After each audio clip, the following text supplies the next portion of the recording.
Fellow Ambazonians, fellow soldiers of the revolution, good evening, good morning, and good afternoon, wherever you are. This is Cecilia, and we are live again today. We thank you for being with us. Thank you very much. On our panel today, we are a little bit like we have more than the number we had the last time. So we are excited for this topic, this all controversial topic, this all important topic. So thank you all very much for tuning in.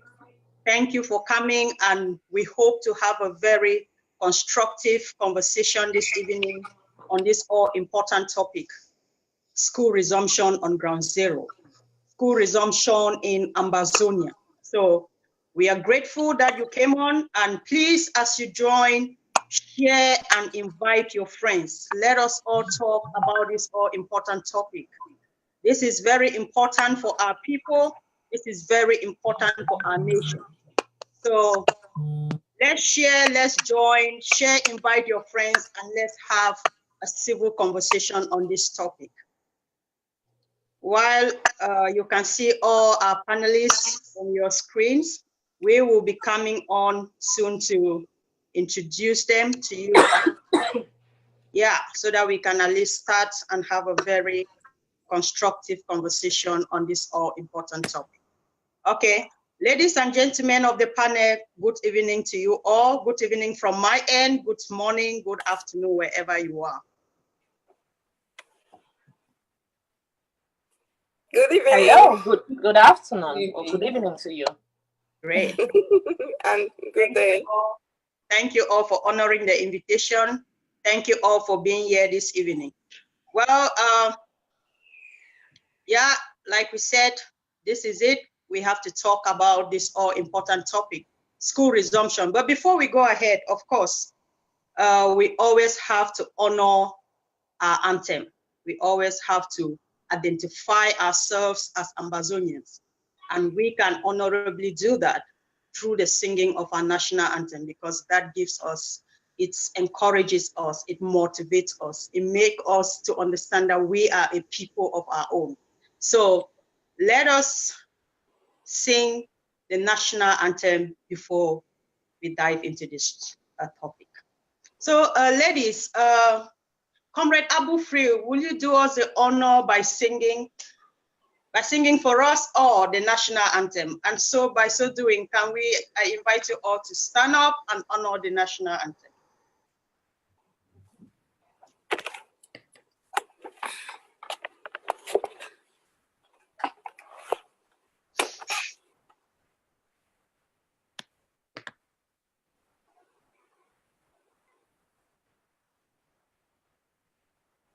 Abu Free.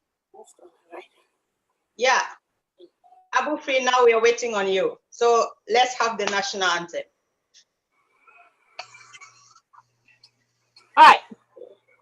Hail, hail, hail this land of glory, with the Ambazonians pledge our loyalty. Praise the Son, our Savior, who granted us the freedom, allegiance to the heroes who bore the land with their blood. Glory to glory, we rise and never to fall. Here in a nation flowing with milk and honey. Glory, glory, glory to the Father for making you a nation, a joy forevermore. Ambazonian, land of freedom, you shall live in plenty, meeting our needs. And the children shall be like the stars above. The Most High God be the watchman of this nation. Ambazonians, land of freedom, you shall live in plenty, meeting our needs. And your children shall be like the stars above. The Most High God be the watchman of this nation. Thank you, Thank you. strongest lady. Thank you so much. Thank you. Thank you, fellow Ambazonians, fellow soldiers of the revolution. Greetings to you once again. This is your comrade Amabo Cecilia Bini, and thank you all for thank you, fellow Ambazonians, fellow soldiers of the revolution. We are having some echoes at the back. I don't know where that is coming from. And please, if you're not talking, can you mute your mic so that we wouldn't be having noise coming from your respective backgrounds? So could you please mute your mic if you're not talking? Comrade Immaculate, Comrade Abu Free, and Comrade Pascal. Please kindly mute your mics. Great. Fellow soldiers of the revolution, thank you once again. Thank you. Thank you for tuning in. It's a pleasure to be here this evening, and with me here tonight, well, tonight from where I am, with me here tonight are some strong Ambazonian women who are devoted, who are so courageous, and they've said, we cannot sit back and do nothing. We have to come out and talk and do something about the revolution. So with me this evening, we have our able comrade, Comrade Immaculate. We call her Woman of God. So Comrade Immaculate, can you just wave and say hi to the people? Thank you. And again, we have one of our strongest lady, Comrade Grace Ajeli. Comrade Grace, can you please wave to Ambazonians and say hello? Yeah, that is Comrade Grace Ajeli. Patriotic salute. Great, patriotic salute, comrade. And we have another strong lady, Comrade Abu Free, the Abu. Come on, Abu Free, say hi to Ambazonians. Hello, guys. Hope you all are having a wonderful Saturday. Yeah, she's calling us guys. Hi, guys. Abu Free saying hi. Yeah, great. And wow, where is he coming from? And here among us is the PK himself, Comrade Pascal. Come on, PK, say hi to Ambazonians. Hi, Ambazonians. The only eye amongst the blind. I hope the women will not devour you before the end of the program. Well, I will try. Fellow comrades, thank you once again. We appreciate you for joining us tonight. We really thank you. And we say when you join, kindly share, invite your friends, and let us talk about this all important topic. Like we said, or like we mentioned on the flyer that went out days back, today we're going to be tackling the issue of school resumption. There's been a lot of talk about school resumption. There've been a lot of, controversy, I put it that way, about school resumption. So we are here this evening to have a conversation about it. So ladies, thank you all for coming. Okay, so without wasting much time, I would just like us to start immediately. Yeah, ladies, we've been hearing about school resumption in Ambazonia. This evening, I think we're going to be looking at three main important things regarding this topic. And we should be looking at the prevailing problems or the result of the problems that have resulted as problems that have risen as a result of no school in Ambazonia within this period. We are also going to be looking at why there should be no school resumption, in Ambazonia. And thirdly, we are going to be providing possible solutions to all what we are talking about. So we are not just going to come and sit here and talk about no school without providing possible solutions to this issue that we are going to be talking about. So I'm going to start with Abu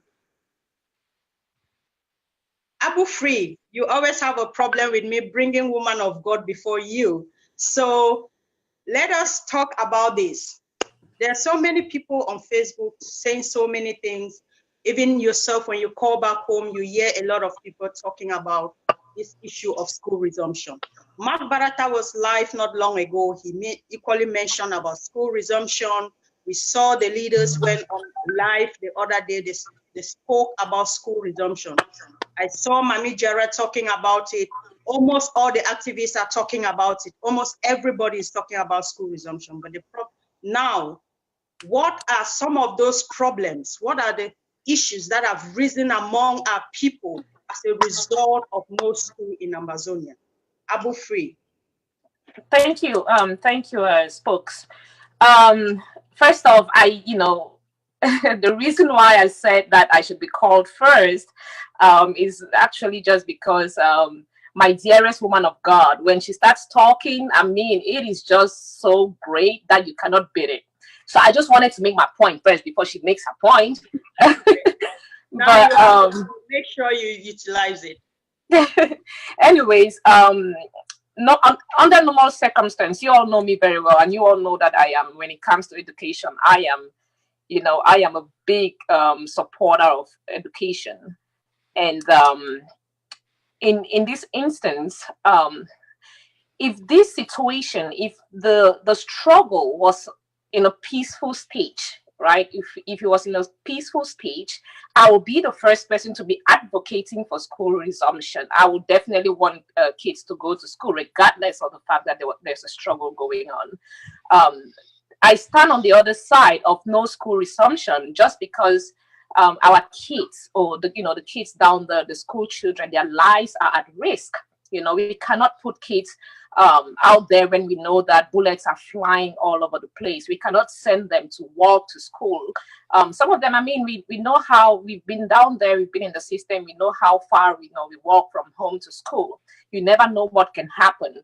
So I'm just going to cut this short and say, for now, that to me, school resumption is a no, because of the risk at hand. We don't want to put these kids' lives at risk. So I'll stop right there.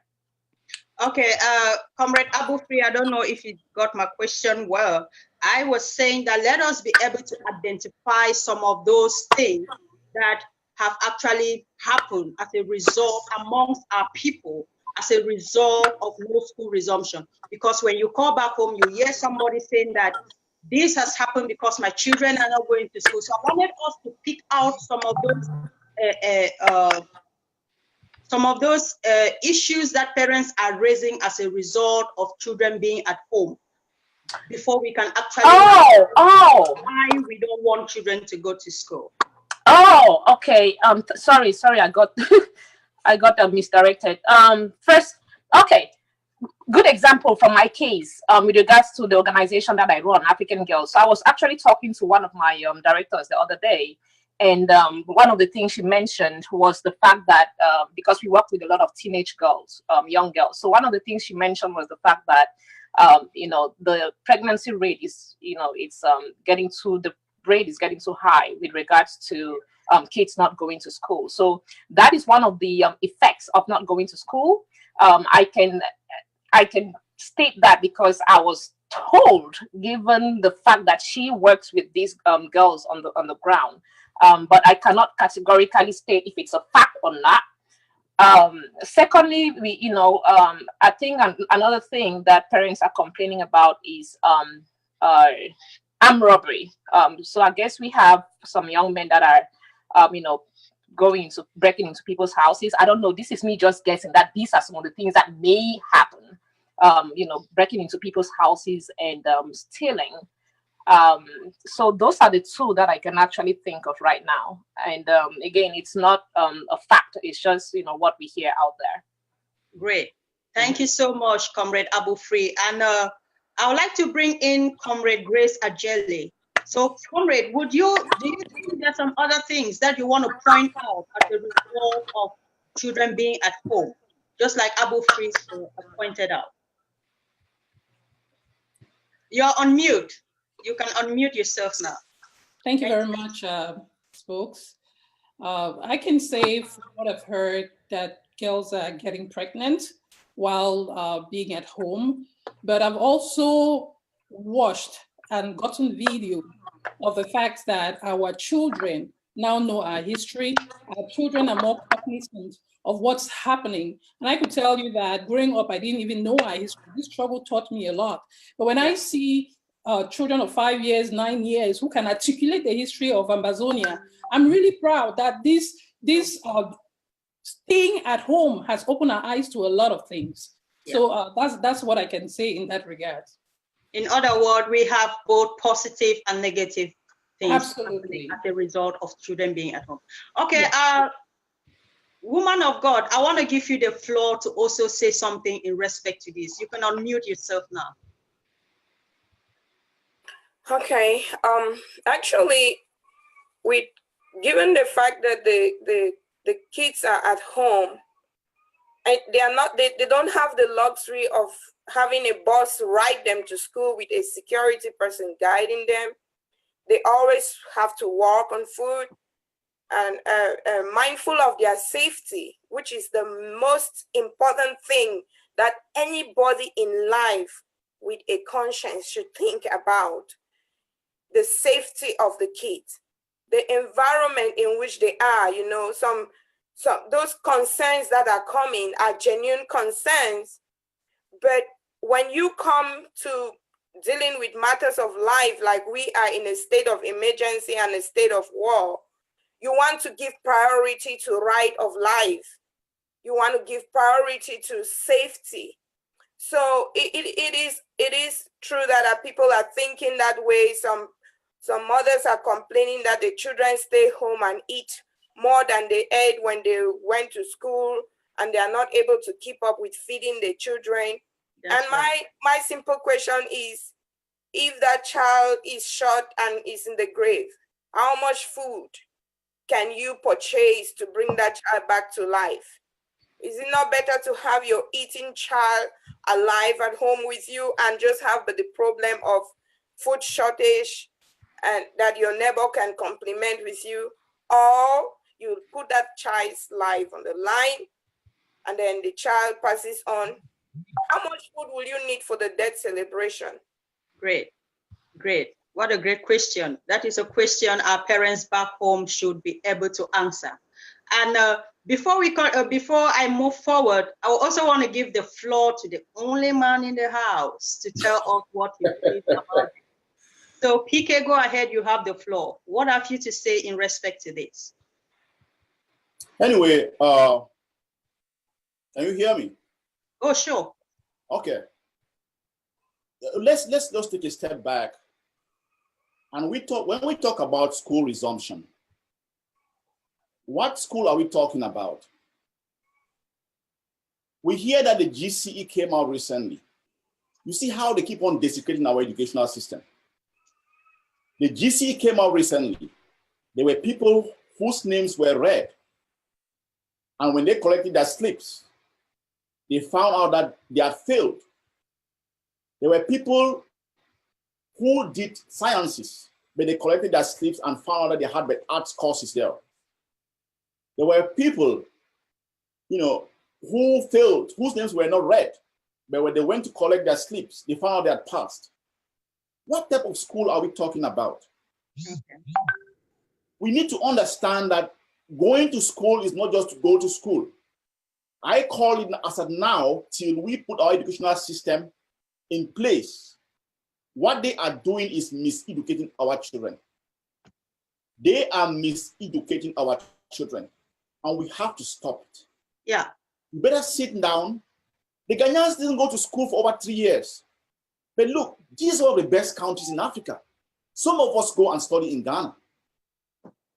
We can't just allow our children to go to school. We spend monies and they are undereducated or miseducated. Yeah. So what are we talking about? What type of school are we talking about? Our educational system keeps on going down the drain. We should not forget that this upheaval started by the fact that they were trying to totally destroy our educational system. But Patasang, they saw it. They said, we can't continue like this. This is the last straw that we have, that once it's broken, then we are done. Thank you very much, PK. Yeah, so now we're talking about, we have to just close it out and ensure that we clean up our system and put in something that we can call education. Yeah.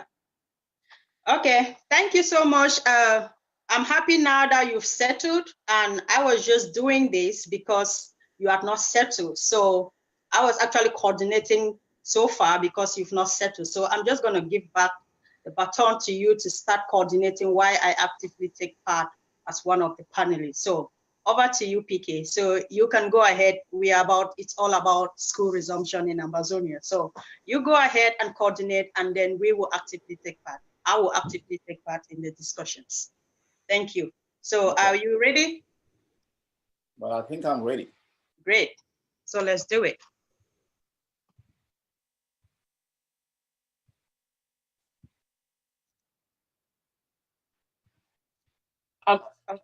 Folks, maybe you want to answer the question that you asked us to. Okay, great. Yeah, so on my part, there's been a lot of noise. There's been a lot of talk on Facebook that people, our children back at home, many of the girls are now pregnant, unwanted pregnancies. Parents are spending more than they spent before when their children are at school. And this is only going to tell us that most of our parents just carry us and in dormitory schools just to shy away from some certain responsibilities. So parents are complaining of feeding the children. The people are complaining of the economy not functioning, that the ghost towns, the crisis in Ambazonia has really affected their incomes and all those things. So these are some of the genuine concerns that our parents are raising, which I will also agree with them to an extent. So we also have people saying that our young children these days, they no longer, a lot of promiscuity, the youth have become delinquent and all those things. These are some of the concerns that parents are raising. But still, in all this, we also have parents who are saying that our children have become so responsible. My girls who could not cook because they were in dormitory schools, they are today able to cook food in their house and serve us. So these are also some of the things these are some of the good parts of them being at home. Children who could not actually clean themselves, who could not actually do laundry because they were in school, they can today actually do laundry for themselves at home. They could help in house chores. These are some of the good parts of these things that our children are staying at home. Just like the other panelist said, Comrade Grace Ajeli said, that you could see children, 5-year-old kids, actually singing the Ambazonia. Let me tell you, I was challenged by a 5-year-old kid who sang the Ambazonia national anthem so well, articulated it so well. And I told myself, no way, I can't sit and watch a kid like this sing the national anthem and I'm unable to sing it. So I took it as a challenge, and a day I was able to sing the national anthem. That child is singing the national anthem in English. He understands what he's saying. So these are some of the things that are coming up. We have the bad side of it, the positive side of it, and we have the negative side of it. But in all that, what is our opinion in respect to schools resumption? So that is what I think we're going to be looking at. Thank you. PK, you're mute. Okay, just to add to what Comrade Cecilia has said, Comrade Abu Free, what do you really have to add to this? Because we need to pull out the goods and the bads, the positive and the negatives of this issue about school resumption. So we still want to hear more from you. What do you have as far as this is concerned with the current situation that we have as of now? I mean, what more do you have to add on it? Right. Given what what all my sisters have said with regards to some of the effects of our kids not going to school, and we've seen the positive and the negative sides of of these things. I talked about young girls getting pregnant. I also talked about young men that can turn, not only young men but older men, women as well, and girls can turn become tox. So there are several things that are happening, both positively and negatively. But at the same time, we have to be cognizant of the fact that as much as these things are happening, we need to stay aware of the risk that we will be putting our children in case they, go out there in the name of going to school. Like I said before, I am an advocate for education. That is all what I know how to do. I'm an education, or however you want to call it. But at the same time, we have to look at the risk of having our kids go to school in the present condition. Yes, our parents are complaining of income and economic issues with regards to feeding their kids at home and all that. But at the same time, like my woman of God said, do you want to lose your kid, or will you prefer to lose?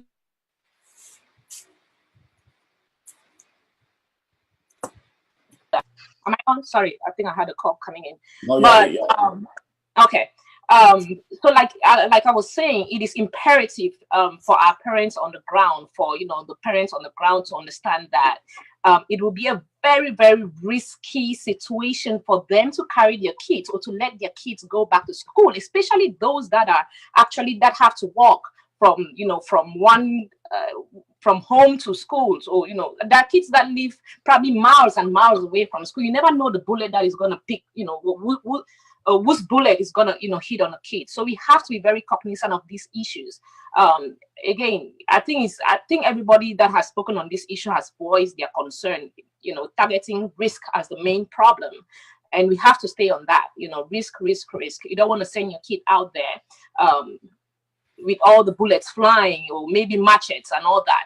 And moreover, we have some kids that are still in jail. Some kids have been jailed as a result of this struggle. And teachers have been jailed as a result of this struggle. Why are we sending other kids to school when others are in jail, or maybe the teachers are in jail? What is the purpose? So yeah, I'll leave it at that, and somebody else can pick up. Okay. Let me bring in a woman of God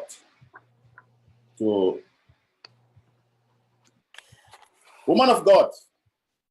So what more can you add to this? Because we really need to get our people on board to see the reason why, when we say that going to school,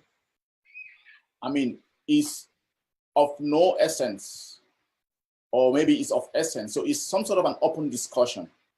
So one more can you really add to this? Because we really have to drill our points through if we are standing for or against school resumption. We need to really educate our people and let them understand. So, all the panelists, and you guys still have more things to come. We really have to talk more about this so that our people should understand that it's not just coming from, nowhere. There is a benefit besides, there are other factors besides, this current situation. We really have to bring it to our people and let them know what we are really fighting for. They should get right deep, and the implications of what is happening currently, and also how, by taking the actions that we need to take now, how is it going to affect us, not necessarily now, but moving forward? And what do we have in place that we can fill in the void to keep our children create some sort of awareness in them? So woman of God, what more do you have to say about this? Can you some sort of dive into this issue? Okay, thank you, PK, for that question. I think this is actually a subject where we all are aware. Everybody out there is already aware of what is going on, and we are not coming here to convince you to keep your child home. You already know better. We are just coming here to add our concern to your concerns, and to consider the fact that we are in a state of war. We are in a state of war in a country that does not respect no-go areas like schools, like hospitals, like churches, where people could have a hideout and say, okay, let's give our children education. And considering the fact that the safety of our kids are on the line, we can't belabor that point, because it is true that out of frustration, people are saying, oh, let school resume. Some people are saying it for political reasons.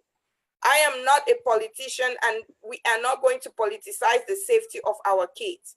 Therefore, the most important thing here is I understand that there are proprietors, there are people in the southern Cameroons who, because of the bad situation of the governance of La Republique, had no job, and they had taken initiatives to have school and become proprietors and proprietaries. I know that for these 2 years that you might not have been having the money coming through to you, and those principals in government schools taking some bribes, and all the private schools making huge millions of money. I know it is a concern, and I know you don't have that money coming to your account. But this is a once in a lifetime issue that you have to deal with. This is the time in life where everybody has to be selfless. We have to be selfless enough to value the life of our children. We cannot put those children's life on the line and make them face the barrel of the gun just because we want money in our account. We want the school that we built to be running. We want the coffers, the educational coffers of the missions that have school institutions to be full. No, it is very important that we consider the safety of these children. So I am calling out on every parent back home. I am calling out on all the proprietors who are sponsoring the agenda of back to school. Please revisit your conscience and ask yourself, am I going to be part of the ordeal that makes children go home alive and come back like corpses, that make 5-year kid children, 2 years, come back from school with their intestine leaking out from the gunshot of La Republique soldiers? You don't want your children to go through that. You don't want anybody's child to suffer that. You don't want to think too much about your money and your personal ambition at the risk of these kids. If they have to be schooled, if we even had to consider that these children should go to school, they should be at least ceasefire, which is not in the brain of La Republique terrorist Paul Biya. He doesn't think that way. And his ministers and his entourage, they don't think that way. Atanganji can stand there, and I want to really speak to Atanganji, and I wish he listens to me or he lands on this video. Atanganji, I am a woman, I'm a mother, and a mother gave birth to you. You had the privilege to go to school to become who you are. Though you are a father, you reason with the brain of a toddler. For you to be lying that peace have returned for people to send their children to school so they come back with corpses, it is not right. And I want anyone that is campaigning for school resumption to revisit your conscience, because you can be the first line of defense for somebody just by saying that, please stay home. Don't make people feel guilty about keeping their children home. It is the safest thing to do. And I want to encourage that as we talk, join our voices with the voices of the concerned, we will all go through this and see the light at the end of the tunnel. Thank you. Okay. Pascal, yeah. If I may, can you adjust your settings to public? Apparently you're private. Your setting is private, so people cannot see. Oh, sorry about that. Sorry.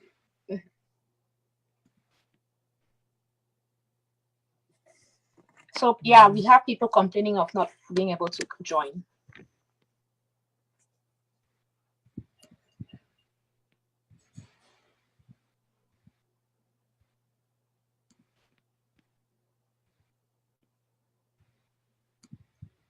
Just give me a minute. Let me go ahead.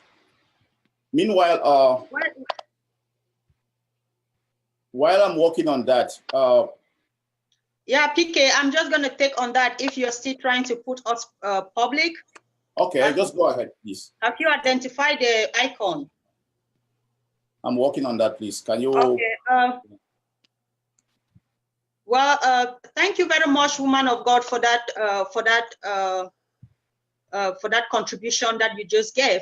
So apparently we are now looking at why we think there should be no school resumption in Ambazonia. So I'm going to give Comrade Grace Acheli the floor to give us an in-depth contribution of why she feels as an Ambazonia, as a mother, that as a fighter of the revolution, that there should be no school resumption in Ambazonia. Thank you very much, coordinator. But I think that we should resolve that problem of people not able to view. It might come to the place where we stop the show and restart it, because you have to turn that public. There is no need for us to talk when people cannot come in and actually listen to what we have to say. So if Comrade PK, if you cannot, normally you go to the. I've done it now. I believe it should be fixed now. Let me see, because people are saying they cannot view the share. Let's see. If anybody is online, if people can see now they can share, then let us know. But I want us to. We can restart, please, because it's very important. I think if not, we should restart. Okay. I think it's important for us to listen to this. I think it's good now. The viewership is going on, so I think it's okay. Okay. So I want to turn this a little bit around, because it's like we're just talking. We have to go back to why there is no school in Ambazonia. There is no school in Ambazonia, obviously, because of the educational system.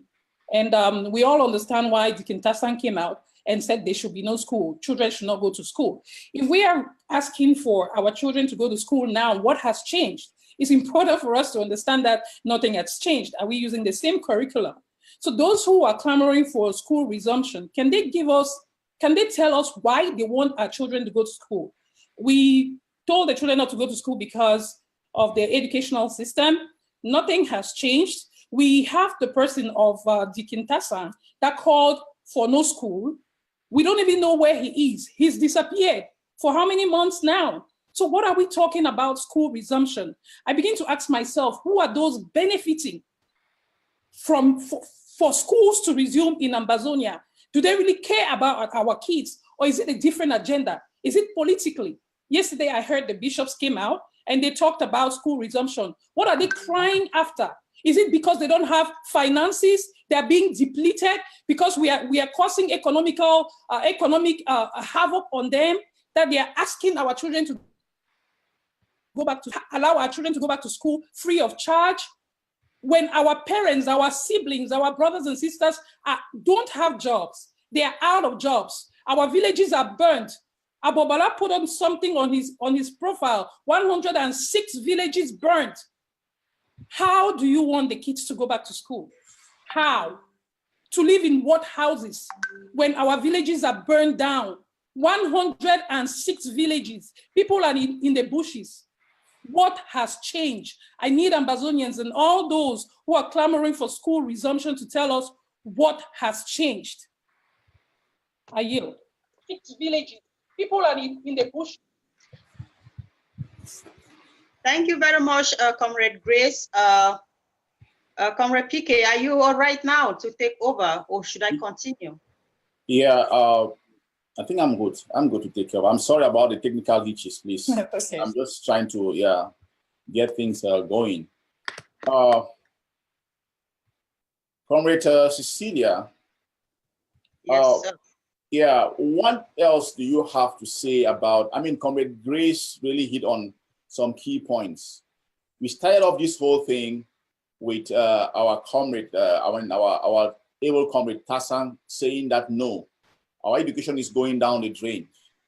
Now, all of a sudden, people are jumping and telling us that we should go to school. So we need to visit the fundamental issue, the fundamental problem as to where, how our educational system has been flawed. So I would like you to throw more light on that, because it is crucial, because the foundation of our nation, the type of nation that we intend to build will begin from the type of education that we instill and we give to our children.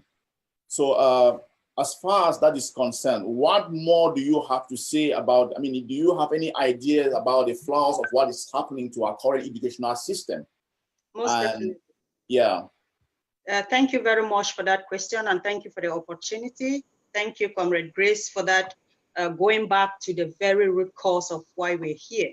I just want to say that, just to add to what Comrade Grace said, let us not forget why we are here. Let us not forget what instigated all of this. Yes, our teachers came out when they hit the streets. The reason why they came out was not because of non-payment of salaries. The reason why lawyers came out, it wasn't because they were not receiving their salaries. No, it's because they felt that the Anglo-Saxon educational system was being tampered with. It was infiltrated by the civil law system or the French system. And that is not what they wanted for our future generation. They wanted change. If they came out because there was a flaw in that system. We have all graduated from Cameroon and we've traveled abroad, maybe because we are now abroad. That's where we are even more exposed to certain things. We have people in Cameroon or in Ambazonia. Let me go back to where we are. We have graduates from Ambazonia who have received master's degrees, bachelor degrees in various things. I want to quote an example. Mark Barata, in one of his shows sometime last year, was so pissed off. He said, "You are a chemistry student and you graduated from Boya. And now Ambazonia is in chaos. We are looking, you cannot even produce an explosive for Ambazonians to use against the incoming or against the occupier. What chemistry did you go and study in Boya?" That is what we're talking about. When the teachers came out, they weren't out because they didn't have salaries. They were out because they saw that the education the educational foundation has been tampered with, or that the certificates we now carry about have no meaning at all. We cannot even defend the certificates we are holding. You see a master's student is unable to construct a good sentence in English, and you ask yourself, how is it possible that this person is a bachelor degree holder and is unable to construct a sentence in English? So if we are clamoring today for our people to go back to school, what has changed? Are the teachers back in the classroom? And are they now telling us that the problem that first of all took them from the classroom is been solved? What has changed? Are we still going back to endorse what? Are we like dogs that we want to run back to our vomit, or what are we trying to do? So to those people who are trying to say that let them be school resumption, we should ask ourselves the question, has there been anything, is there any change from the day that we started? Because we can't just say that let's go back to school. Yes, we have people who came out with law degrees in the university, and today they can't even quote an article in the Constitution. Talk less of citing a case that Nwafo taught them years back. That is, I mean, what system of education are we receiving? And just to go more deeper into this, I just want to talk about the issue of bishops coming out and calling, like the woman of God said, calling on children to return back to school. Look, I want to say that when the United Nations came up with the Convention on the Rights of the Child, they came out with four principles in that convention. When you look at Article 2, Article 3, Article 6 of that convention, those are the core, or Article 12, those are the core principles of the Convention of the Child. And let us not forget that the coming in force of the Convention of the Child was to fight for the rights of children. And the right of education, of course, is one of those rights. That is one of the paramount rights in the Convention of the Child, Convention on the Rights of the Child. That convention is always described as the Magna Carta of the 21st century. Why is it called the Magna Carta of the 21st century? Because of the swift ratification and adoption of all countries, which means that children are very important, they are at the very top scale of every system. So and in this convention, we have what is called the best interest of the child. The best interest of the child. Article 3 of that convention talks about the best interest of the child. So my question is going back to the bishops and all those clamoring for the return or the resumption of school. My question is, have they taken this into consideration, the best interest of the child? Is sending back that child to school, is it of best interest to that child? Because you have to first of all look at the protection of the child. The child you want to send to go and sit in classroom, are you sending that child to go and be struggling to survive, to retain his life or to study? Because we have stray bullets flying everywhere. You as a mother who is sending your child to school, how does it even feel for you to sit home knowing fully how the territory is, knowing what is happening in Ambazonia, and you send your child to go and sit in a classroom? And my question is, which classroom are they even sitting in? Which of the schools? Because we know, of course, that we read reports from Amnesty International, we don't even need to read reports because we know exactly what is happening in our territory. So my question is, you want to send children to school. Which school are you sending these children to? When did we build all these classrooms that we now want our children to go back to schools? And also, you want the child to go and sit in the classroom. Are you sending that child to go and be struggling to survive a stray bullet or to study and study what? So we have to look at this very carefully. The best interest of the child, I still insist on that. Those bishops calling on people, on Ambazonians, that schools have gone on, that it's been 2 years and all that, they should allow children to go back to school.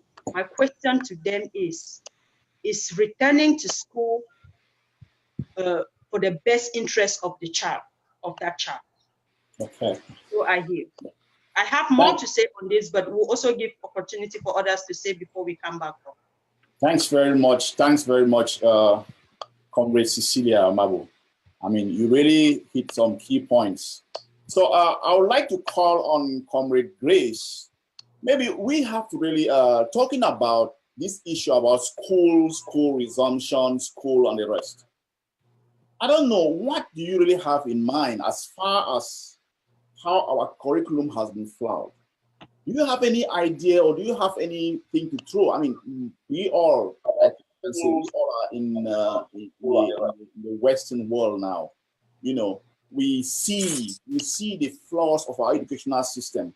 We see how, we can say how miseducated our system is.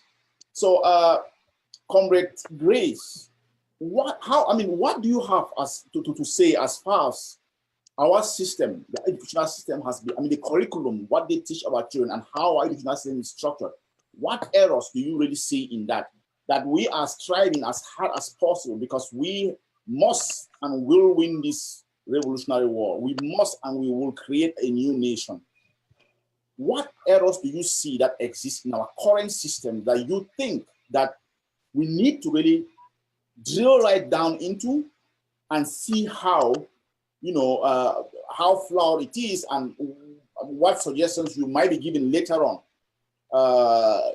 as far as our education and our curriculum is concerned? Thank you very much, moderator. Our system, our educational system is corrupted. It's flawed. There's no denying that. And I think that it was intentional. It wasn't something that just happened or it's lack of resources. No, La République made sure that they untrained us. They made sure that we forget about our history. They made sure that we do not remember from the time of Ayijo, before us even getting into that union with La République, France set this up. France made sure that, France told Ayijo that you cannot allow these people to survive. You have to untrain them. They put the system in place in La République to make sure that we are untrained, we are untaught, we are uncultured. And we see that I was born and bred in Yaoundé. A lot of people might not know this, but Yaoundé is really all I know. But going to school in Yaoundé, being in primary school, in class 1, they used to call us Biafra. When Sotuk, I don't know if a lot of people remember Sotuk, which is the bus that used to ride in those days in Yaoundé and Douala. When they said Sotuk, when they came up with Sotuk, Sotuk was free for students. But because we were the only school in the entire of Yaoundé that wore that blue and white uniform, when we got on buses, they told us how sortez les Biafra. They would drive us away. Little children, we knew that we were different. Born and bred, I spoke French like I was a francophone. As I say, born and bred in Yaoundé.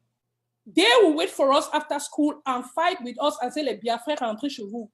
Wow. Why? Because they were taught by their parents that they were superior to us. The system was put in place to make sure to annihilate us, to make sure we do not exist. So this system of education has been, it's a plot. It's a plot to make sure to wipe away Ambazonians. And I am grateful. I am grateful because even this history being in Yaoundé, I didn't know about this history. I am grateful because this revolution has taught me. The more I learn about our roots, the more I learn about Ambazonia, the angrier I become. So people ask me, my uncle came and asked me, Grace, why are you in this struggle? You were born in Yaoundé, bred in Yaoundé, you've really never been anywhere. Why are you in this struggle? I was so pleased because the things that I experienced being a child, not knowing the reasons why I experienced them, I might not have gone through the things that other people went, coming from provinces and coming into La République experience. But there were some things that I remembered. I knew at the tender age of 5 that I was different, that there was something. I wasn't like these francophones. Although we spoke the same language, which was French. We slept in the same houses with those that I grew up with, who were my friends. I still knew that there was something I was different. So when I learned and went and saw how La République actually systematically ployed to make sure that my people are annihilated, to say I'm angry is an understatement. I'm outraged. If you see me this passionate about reclaiming our identity, it's for that reason. There is no education in Ambazonia. There has never been education for Ambazonians. It has never existed. And that's the reason why we have to go back to the basics. We cannot go and say school resumption. What curriculum are we using? The same curriculum that untrained us? Yeah. The same curriculum that made us to become who they are? Yeah. The same curriculum that was used to marginalize us? What? Who benefits from this? We have to remember that this is an electoral period in La République. People will come out and say, go to school. Most of those people don't even live in Ambazonia. Yeah, it's true. Most of those people are privileged slaves whose children are abroad, whose children go abroad for vacations. That's why they could afford. Some could afford to take their children to Yaoundé. Some went to Nigeria. Then we are saying that we'll go back to the basis, the traditional way of education. Going to school is not education. Yes. We have informal education. I heard, I don't know if it's Ivo or Mark who said, we'll go back under the trees, the way our parents learned. So really, if you ask me, there is no education in Ambazonia as far as I'm concerned. We will come with an Ambazonian curriculum and a curriculum that will teach our children to sing the national anthem, their history, and to stand as a people to be proud of their heritage. That's an education that we want. Thank you very much, Grace. Thank you very much. You know, it's really painful because honestly speaking, as a person, I hear stories from people who say that they were called the Biafran, but you know, when you come out and really articulate and say that you were called a Biafran in a country that you thought it was your country, in a place where you were born, you were just like someone floating around with, I mean, you have something that's been taken away from you, miseducated, not even knowing your own history, and they call you a foreigner in your own land. They want us to still go back into that same system. It's abuse. I mean, it's really insulting. Those who are clamoring for that, it's really, besides the security issues, it's really insulting to us Ambazonians. And I think we really have to think very deep to those who are opening up their mouths and saying that education, because first of all, you don't even care about the security of the children, and you don't even care about the education. And it is us who are in the diaspora who see what education means. Let me just chime in something before I go to the woman of God. Honestly speaking, we have students who have graduated in BSc. Yeah. In our universities, they don't even know what a chromatography is.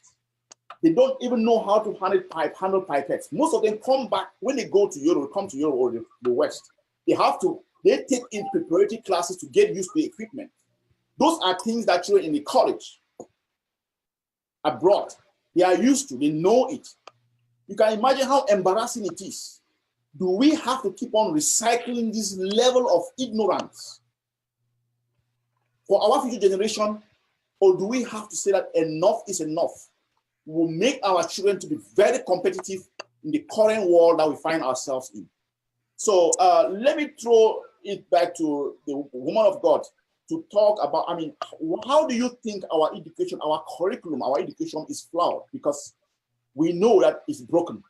We are out here. We are privileged to see how corrupt our system is, how bad, how they miseducate our children, how they miseducate us. What can you say about the flawness of our curriculum and how bad our educational system is? Why we stick to it and we say we're going to hold our fire and ensure that we, this generation, never again put in place something that we will sit back and be proud of. When we leave this world, we will tell ourselves that, yes, we did something right for our future generation. Can you throw more light on how bad our education, our current curriculum, our educational system is? It's not just say we don't want to go to school. It's not an issue of just safety. But can you throw more light on how bad the system is and how miseducated they are? The type of institution that are given to our children back home is. Let me give you the floor. Woman of God.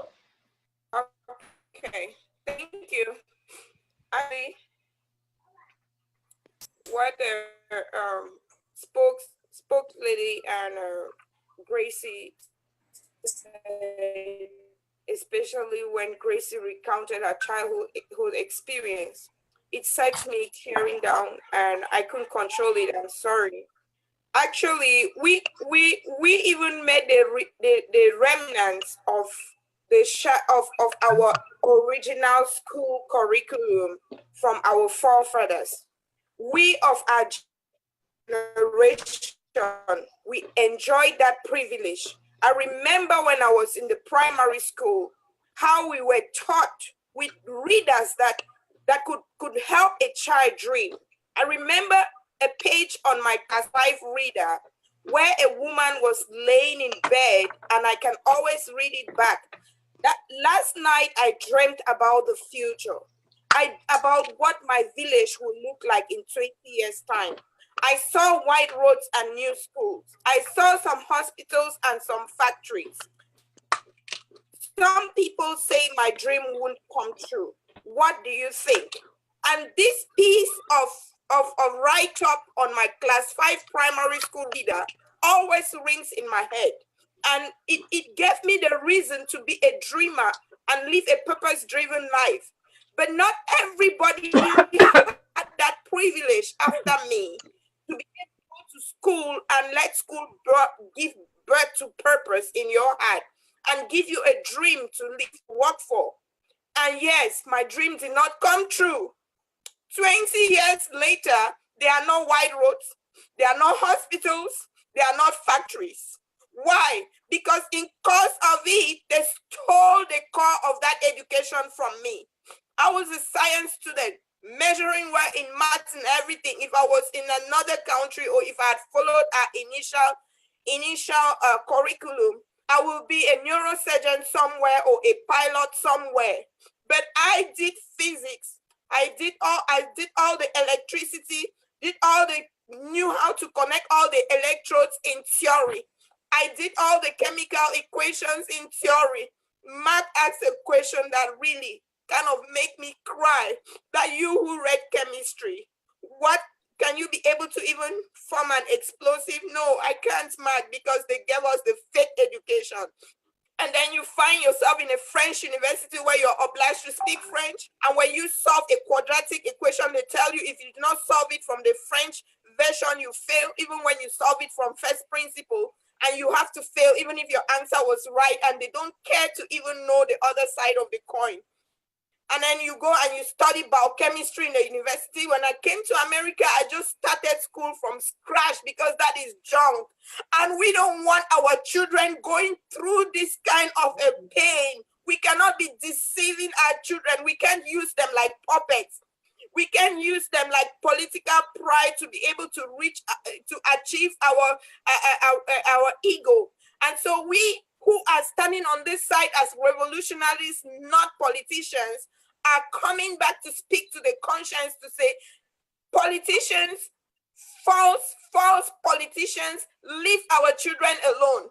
And I am so distraught that the church affords to be politicized. I am so distraught that bishops will come out and issue statements like children should go back to school. Back to which school? To study what? The sketchy nonsense they have there as a curriculum. And how did we get here? We got here because fine young men like Tassan Wilfred Agrobala, who had traveled out. These people studied in Nigeria. That is why they were able to be reformers. And just because they are reformers, they are jailed. Just because they want to bring light into the darkness, they are thrown in the dungeon.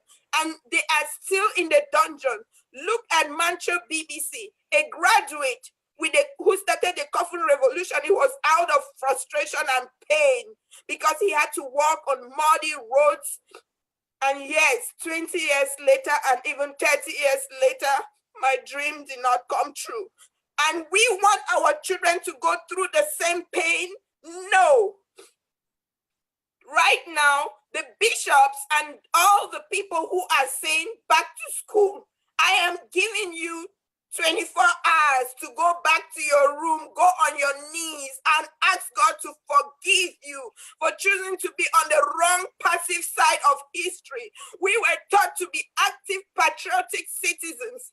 Even if you don't buy our revolutionary idea, you still have a conscience. Can you go back to the closet of your room and think again why your mother carried you 9 months in her womb?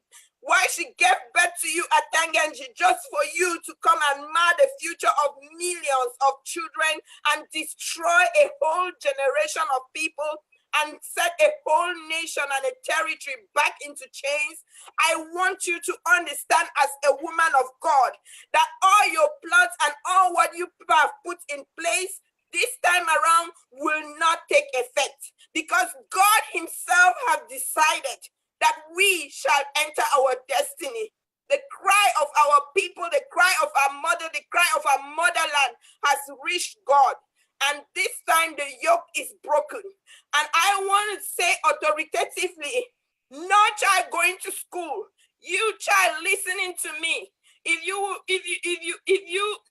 know what is good for you, you want to stay home. We will be coming up with methods that you can use to learn. Those in the forest, this is good time for you to explore natural science. And before I even come to that, people were doing domestic science in their GCE in natural firewood.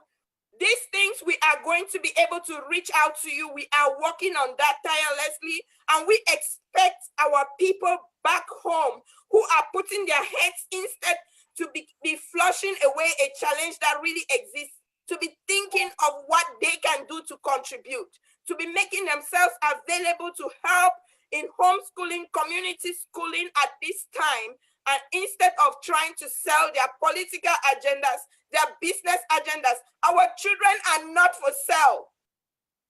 Our children are not for sale. Thank you. Thank you, woman of God. Thank you, woman of God. When you speak like that, you make me want to cry. It's just that I'm a man and I'm trying to hold back my tears.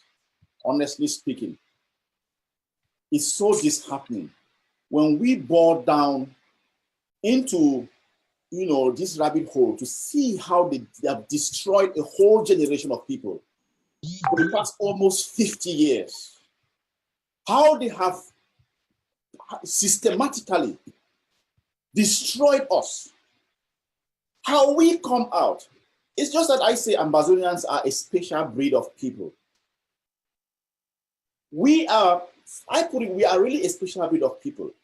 Despite the flaws in our educational system, we still come out of it, adjust as fast as possible in the society that we find ourselves out of that beautiful land. We still thrive. And when we come out, when most people go around and they are throwing out this careless talk of, oh, you guys are out there, kids are going to school, we want to hold back our kids. And fellow Ambazonians, we do it for you. What benefit do we have in the name of education? We do it for you. We do it for you because let me put it this way, we have children that are attending standard education wherever we find ourselves in. Our kids are attending standard. We have the resources. The most painful thing is this, Ambazonians. We're not poor. We are excessively rich.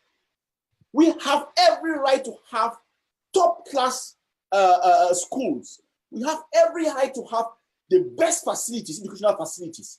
Our land, our resources can provide us with that. But look at the state at which we find ourselves in. We fight for you. Because our children are attending some of these best schools in the world. We know we have the resources that we can have those type of structures in place. That is why we fight for you people. We can't allow ourselves and just fold our hands and sit back. And our children are attending the best schools, top educational systems out of our territory. And then we will be doing a disservice not to hold this. We see our children being abused in the Middle East, raped, killed, used as slaves, because the system that we have in place does not give them the space to function in our own territory. This is generation never again. Let me throw back the mic to our able lady, strong lady, Cecilia Mabo. Just throw in more light, because we need to really let our people understand where we are coming from. Definitely. Thank you very much. On how flawed our educational system is. Then from there, I'll pass the ball over to able lady Abu Free. Thank you very much. And thank you, woman of God, for that incredible contribution you gave there. I think it's very important for us to make our people understand the reasons why we really think there should be no education, school resumption in Ambazonia. Because you heard the woman of God, she cried and said, yes, she did chemistry, and she cannot actually produce an explosive to help our foot soldiers on the ground now that they need it most. That is true. Our parents, you want our children to go back to school. You want, what certificate do you actually want the children to go and acquire? Because in those days, my father had a standard 6 certificate. And you can never compare with that man when it comes to English. The terms he used to, I will ask him, but he said, look, what you people are doing now, you're wasting your time. Those are people who went through standard 6. If you have a standard 6 certificate, you're like a professor plus in our time today. Those are people, they just had that little education, but their certificate was very strong. Today, you have somebody saying, I have a BA in this, I have a BA in business management, and yet you cannot even draft a funding proposal for people to get funding to support refugees in Nigeria. You have somebody saying that I have a master's in law and this, you can't even quote a case. You have people with certificates that are all sitting back at home. And you see parents spend a lot of money to send their children to school. They go back, instead of coming back to help their parents continue to feed, to nurture, to help, to make these people, because our system is not producing students to come out to be entrepreneurial, to be those people who can build a society, who can be self-reliant. We are not having that kind of educational system in Ambazonia. And that is why the teacher said, no, we cannot continue to just throw out graduates out there after graduation, and yet they are unable to fit well in the job market. You see somebody go into the job market looking for a job, you see them looking for jobs for ages, they will never get it because they hold a certificate claiming they are graduates of this, but they have no understanding of the certificate they have in their hands. So we really want our parents to understand that it is not really about sending the children to school. They don't just need to send children to school, but they should be able to allow their children to acquire that kind of education that when they come out with a certificate, they will be proud to say, my child graduated with a BA in this, and that child can actually do something with that certificate that will help that parent that suffer to send them to school. That is the kind of Ambazonia we want to build. That is what the teacher saw and said, no, that Anglo-Saxon educational system that we had in those days is no longer there. It has been destroyed. We cannot continue to do this. We have to change this system that will build entrepreneurs in our society, people who can develop our country to grow. So we should not just say we want to send children to school. We should be able to understand why we want to send these children to school. So I will also pass it back to Abu Free or Lady GA to continue. All right, am I allowed? Yes. Able Lady Abu Free. Still break it down to our people. We need to really write deep into their minds to understand what we are talking about. It's not just about their safety, but we need to go down to the fundamental, to the basics, as to why we have to stop this chain, this enslavement of our people, the destruction of our minds, the miseducation of our people. Because I call it, what is going in our country is miseducation of our people, our children. And just let me piggyback on what Comrade Cecilia said. He said something. My dad, I think my age mates, they call my dad, they call him what? Oxford. This is someone who didn't attend high school, I can put it. His level of education is like secondary school. But the amount of grammar that man speaks here, I cannot speak to his level. Even his pronunciation, his articulation of English. I won't tell you lies. I mean, you look at the level of education that they attended during those days, and you see how bad things are getting. Children who graduate from university, they cannot even write a good English. At times, I'll be honest, my nephew will write a letter or an email to me. I look, all no capital letter, no full stop, no comma, a whole page. And that's a graduate. So what more can you really tell? Let's go right down and tell our people why we think we need to stop this miseducation and try to put in something that is going to benefit our people. Okay, so I actually think that my fellow sisters on the panel have actually spoken a lot about this, and I also believe that our people know that at this point in time it is not of any good judgment to send our kids to school. Let me tell you something. So through the educational system that we all have had, we have actually morphed into what La Republic wants us to become, which means that we have lost our identity as Southern Cameroonians from the time that we became a people of our own. Today, or let's say, today actually, 2 years, this struggle started, the intensity of this struggle started sometime October 2016. And today our children have learned so much about the history of Southern Cameroons. They didn't learn about this in their various classrooms. Nope. They learned about it in their homes, on the streets, on Facebook Lives and things like that we go out and talk about it.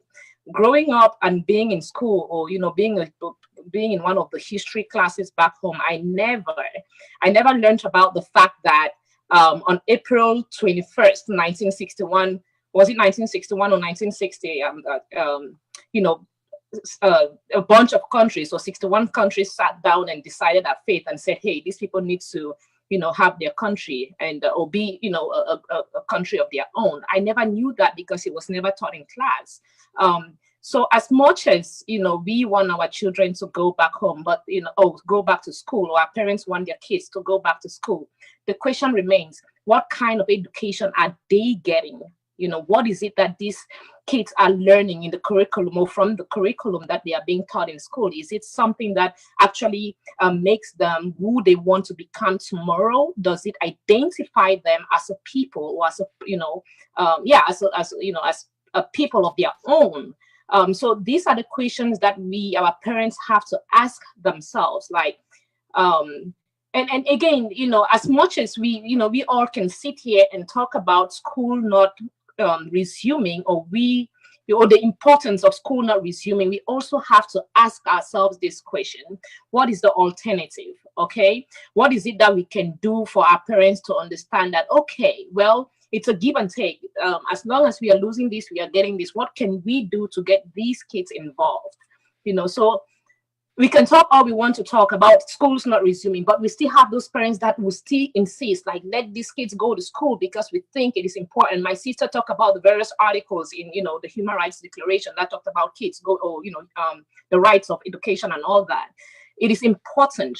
Our kids' education is important in the lives of every single person on earth, right? It is very important. So let's talk about, what are the alternatives? So these kids are not going to school. What can we do to keep these kids busy and not get them, involved in other extracurricular activities that will never benefit them or will not benefit them in any way? Right. So I'm actually just throwing that question out there. And for your question, I think we've exhausted, the reasons why our parents should,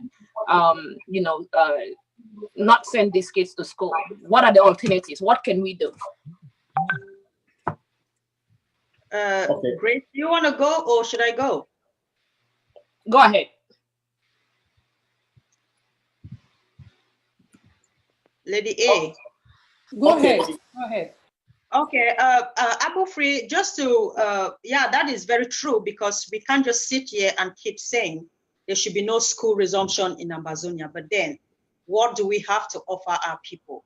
And here are some of the things I think, because earlier we talked about our people are all in the bushes because their homes have been razed down, because they've been chased out of their homes because of the invasion by the terrorist regime and all these things. And that is even to an extent an opportunity for our people, because we learn of natural science. We are in the bushes. Why don't we use this opportunity? The people, those of us, our fellow comrades who are in the bushes, who at least even know the differences between trees and all this, why don't they use this opportunity or this time to teach our children these things? Here in Europe or in America, most children will tell you that mango comes from the supermarket or they come from Walmart and all those things. Yes, they've never seen a mango tree. But we have that opportunity back home, that we are even in the bushes right now, where we can actually use this time and teach our children about. We talk about cocoa. Maybe they don't even know what cocoa is. Why don't you take this time now and begin to educate them on all these things? This is also an opportunity for them to really study nature. Let them use this time to teach these children on these things. Also, I want to bring up an example, like in Ghana. In the educational system in Ghana, because often at times people will sit and just brag and say Ghana has the best educational system in Africa and all that. No, that's not true. That's completely not true. Well, they have good education, but is it available to all? That is a question. I want to say our people are in the communities now. In Ghana, they have what they call community volunteer teachers. These are people living in remote communities where they don't have schools in those communities. The community, the closest community or the nearby village where there is school, it takes them kilometers for children to travel to that, to commute to that community to study. So because of this, most of the children don't even go to school. Some don't go because the parents don't have the money. So these people, these community volunteer teachers, take it upon themselves to gather these children. They don't really know much. They have never been trained teachers. But because they don't want these children to just be playing around in the communities and study nothing, they decide to bring these children together and teach them. Even they teach them in their local dialect. We have people who don't even know how to speak their local dialect. This is also the time where we can put our children together. Let's forget about the rhetoric out there that children will gather and La Republique will attack them and all. No, if our people are able to gather in the bushes for a church service, our people can also gather the children for volunteer teachers or this for people to teach them. You can teach them local dialect. There are people who don't even know. When we talk about school, does it mean it must be about spelling and all those things? No, we can also mold our children in a way that by the time we gain our independence and have a full educational system, before they get in, they would have had understanding of so many things during this period. So we have, let these community volunteers, let us volunteer our services to our people. We are hiding in the bushes and we are just there taking videos and saying a lot of things. If you can do businesses in the bushes, you can also gather these children and teach them. We can gather these children and teach them. So these are some of the things we should be doing. We should not just sit and say that we are in the bushes, there is nothing we can do. No, we can, of course, do something even right there in the bushes. So let us volunteer our services, teach these children. Our parents taught us a lot, and it's even what our parents taught us that actually mold us to become what we are today. We Ambazonians, we are so blessed that we are a very talented set of people. Through my primary school, I don't know what it means reading to go and then write an exam, but I just know that I always write an exam and I pass. It's not because I went to school or all those things, but because of the things you also study at home. So we have that ability of learning things by ourselves and through our parents. So let us also use this time to sit back, allow people, volunteer teachers to just come up, teach us. We must not have a curriculum to follow. No, there are a lot of things that they can actually teach us in the bushes where we are right now. So those are some of the things that we should also be doing to engage our children and stop them from just being delinquent and being pregnant like our parents are complaining. Okay, thanks a lot. Thanks a lot for throwing more light on that. I will bring in the woman of God. I'll bring her in to just sort of give your suggestions as to how you want us to manage this current situation, to maintain not the so-called formal miseducation of our children and this generation, but to start, do something that can really, education is not only in the classroom. What can we do to keep our children, first of all, occupied? Secondly, create some level of awareness in them and prepare them for the better education that we are planning for them in the future. What do you think we can do within this space of time? Besides safety that we're talking about, those who are talking about children resuming, they are so self-centered and wicked. They don't even think about the safety of their children, of our children. They are so busy concerned with their money in their pocket, but they're not concerned with the safety about the safety of our children. The military is the terrorists in our territory. They are not even guaranteed their safety in our territory. Talk less about children going to school. So within this time that we are telling our children that, hold on, let's finish up with this thing. What do you have in mind that we can put in place to keep our children, not left behind, but just activate their minds so that by the time we put in place the actual type of education that we want for our future generation, they will be up and they will pick up and move forward. So just throw your own ideas and then let's give Comrade Grace Ajeli the opportunity to also chime in as far as this is concerned. Okay, thank you so much for this opportunity. And I have a practical recommendation that I'll be giving. I remember when I was in Bamenda, living behind Mortuary, I had the family, the kids were in school, their children were already in class 5. They were expected to be able to read. The other one was in class 3, but they could not write, they couldn't do anything. So I was in the neighborhood and I volunteered to be their home tutor. And they would come to my home in the evening and I started teaching them ABC. I had to teach the child that was already in class 5, ABC. I taught him word building. And that was what that child needed that the school structure could never give him. I taught that child word building because everybody thought the child was dull, but no, the curriculum has left out the essentials of education. We talk of basic education. Basic education is actually lacking in Cameroon because you can see it reflecting in people who have already had PhD, that they did not even have basic education. And so I brought these children to my niche. I taught them. Every evening I would teach them word building, and then we went from there. And a few years later, when I called back, when I had left, I called the father, and the father was like, "You were the light bulb that came to my home. My son is very brilliant. He's articulating well. He's able to he is in the secondary school now, thanks to the foundation that you laid." And I felt so blessed that I was part of that. And I had done that to many other children in the community. It doesn't have to be for money. That 2 hours that you put with that child in the neighborhood, with those children in the neighborhood, when you give them snack, you fry fish, or you give them they eat, and then they sit with you and you teach them those things, it's very, very important. And another thing is, we had a little bit of the leftovers of our initial education system before they completely stripped it from us from in the 90s. You know, you remember we were taught composition, we were taught picture reading, we were taught understanding and response.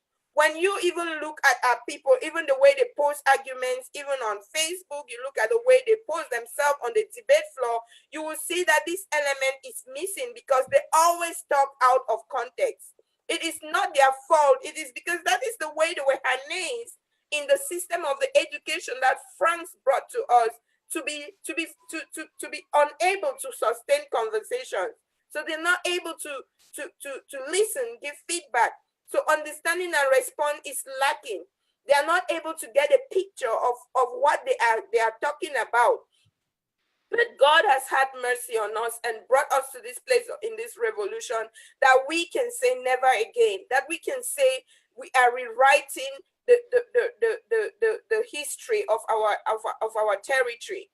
And when I consider again, when I was in the university, we had students who came to the university into a lost war. We had to create an academy where we had to be able to orient, to help young university students to be purpose-driven and oriented. And when I look back at generations passed by, I look at all the children who benefited from our academy. It was Academic Campus Forum. Academic Campus Forum, if anybody ever knows, was in all the universities. We had young girls who did not know how to get up from bed in time, prepare, and go to school. You have to adopt them. I had to mother a lot of students, both boys and girls at the university level, because someone will come to you and just break down. I am passing, I'm having this degree, but I feel like empty. I don't even know what I will become. And we have to take them in and help them to be able to get meaning from what they are doing. And so this is the frustration that has been going on and on and on. And some of us have been privileged to travel abroad and come and start from scratch. Everybody that came and started from scratch in a community college can tell you that it feels different. And so we cannot keep telling ourselves a lie and hoping that it gets somewhere.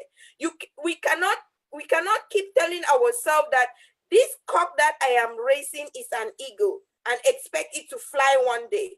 We have to come to the terms that yes, it is broken, and yes, we want to build it. And now we consider our territory, our education system as an unfurrowed ground. And listen, when it is time for farrowing the ground, when it's time for tilling the soil, there's always not enough food in the barn, but it will be only for a season. This is that season and this is that chance. It is only for a season. Will you sell your birthright again just because you want to? You want to precipitate the cost of having chicken change in your bank account, all you secretaries of education, just because you want to have money in your account and have children who are going out there in dilemma and frustration. This is a one in a lifetime situation. This is the time to till, and then time to plant. What are you planting? What are you bringing on the table? Look at this revolution. You have a role to play. You have a role to play. Don't be the one that is planting blackjack and expecting to harvest huckleberry. Bring your good seeds. Bring your good seed. It is a reformation time. Understand the times, understand the season. It's only going to be for a while. As long as no night has ever stood all long for over any nation, there will be a morning. Yes, now that it is night, can you bring all your thoughts? Now that it is time to till and plant, can you bring all that you have? Let's till. We know we'll not have enough like we had in the past, the average we had. But we can have abundance if we just sacrifice to till this soil now. And so I am calling on everyone back home. Don't feel guilty. Don't feel less privileged. Don't feel like you are laid aside. Don't feel like people in the diaspora are imposing things on you. No, we sat in the diaspora and it came from you. The revolution started from you. We were not the lawyers that went on the street. We were not the teachers that went on the street. We only saw how they were abusing you people, and we raised our voice as advocates for the world to know that they are killing our people. Don't look at us like bullies who are just wanting to tell you, stay home. You're not staying home for us. You are not staying home for us. It is not for our personal interest, but you are part of us and we cannot be passive about it. That is why we are vibrantly involved. And so we want you to be to understand that it is for your utmost good. Therefore, I continually insist that our children are not for sale. Their brains shall no longer be fried. Their brains shall be fed. And this is the time to lay that bedrock. Thank you. Thanks very much, woman of God. Thanks a lot. Comrade Grace Ajeli, before I go to you, I would like to just highlight one thing from one of our able comrades, strong woman of the revolution, V.Y.M. Banwi. She made a comment. She said, schooling is not education. Hashtag schooling is not education. It's very important that our people get that in mind. Schooling is not education. If you can go to school, it doesn't necessarily mean that you're educated. And if you go through the system and you cannot apply what you have learned in your own society to make it better, then it's a waste of time. We have been cycled round and round, and this generation says no, it stops with us. And Comrade Grace, what can you say about how can we at this point in time, what do you think, what should we be doing now to make sure that our people, they stay, their minds are active, they stay engaged in this revolution, they stay engaged in their mind. Creating safe spaces in their minds on what we need to be doing to really build our society, really fold our sleeves and build our society from the scratch. It's not only in the classroom that you can achieve a solid society, but we can activate our people and their minds from the base, so that by the time we are done with these people out of our territory, we should have had that base and we move from there. So what can you say? What should we be doing now to keep our people going? What people do not realize is that the fact that there is no schooling in Ambazonia means that there is no informal education going on. And I'll say this, and I'll quote the example of General Ivo.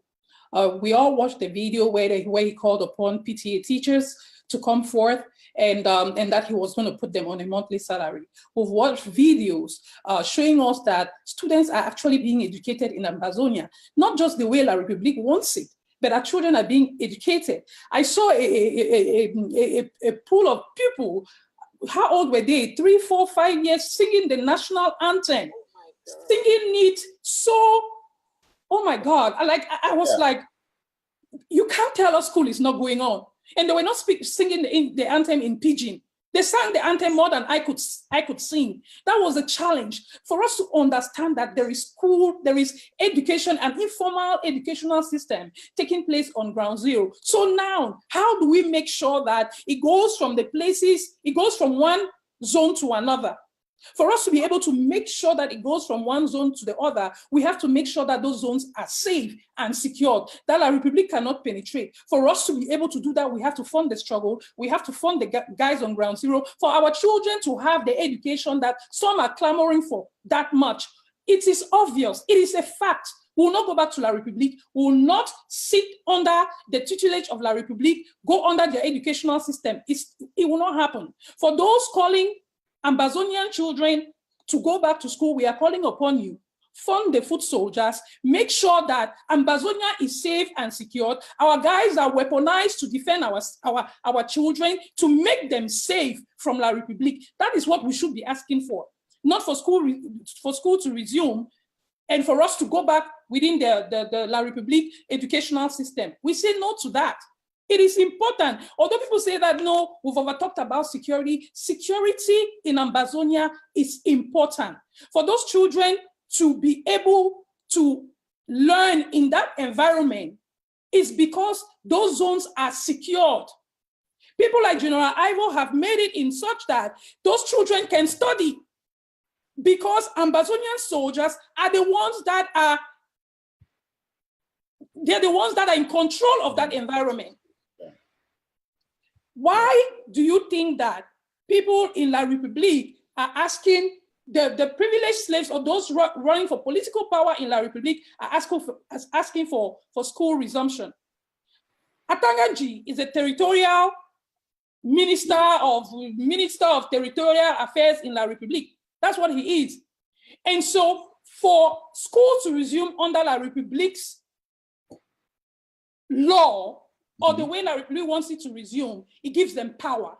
Yes. That power they do not have. Yes. We are disgracing them in the international international space.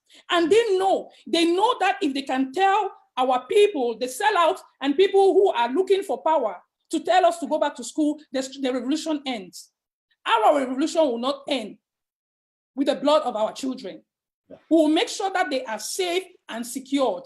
If you look into what is happening in Ambazonia, military people have invaded classrooms. Where will those children go and sit? In those same classrooms? Yep. When they've made it their military camps?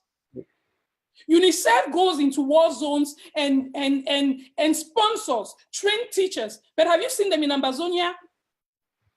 Because the international community, it's like they're against us.